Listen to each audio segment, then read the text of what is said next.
Bulletin का बाकायदा आगाज करते हैं और शामिल करते हैं अब तक की अहम तरीन खबरें। दुनियापुर आसिफ चौधरी की रिपोर्ट के मुताबिक दुनियापुर भारत की जानिब से 5 अगस्त 2019 के गैर कानूनी जेर कब्जा कश्मीर के खसूसी हैसियत के खात्मा के गैर कानूनी और गैर आईनी इक़दाम और निहत्ते कश्मीरियों पर इंडिया के बढ़ते इंसानी खसूस मज़ालिम के खिलाफ मुल्क भर के दूसरे शहरों की तरह दुनियापुर में भी यौम इस्तेहसाल कश्मीर मनाया जा रहा है।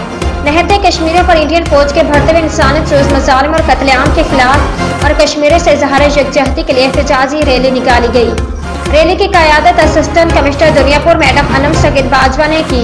रैली में deputy district health officer doctor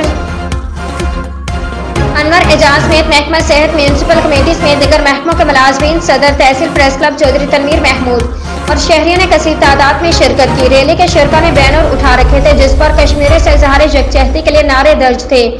rally के शिरका ने पाकिस्तानी और कश्मीरी परचम भी उठा रखे थे। रैली के शिरका ने पाकिस्तान जिंदाबाद, कश्मीर बनेगा पाकिस्तान के नारे भी लगाए। Assistant commissioner madam Anam Sagir Bajwa ने बैन अल-अक़वामी इदारों और इंसानी हकूक़ की तंजीमों से मुतालबा करते हुए कहा कि निहत्ते कश्मीरियों पर इंसानी खसूस मज़ालिम और इंडियन वर्दियत का सिलसिला बंद कराया जाए और निहत्ते कश्मीरियों को आज़ादी का हक दिया जाए।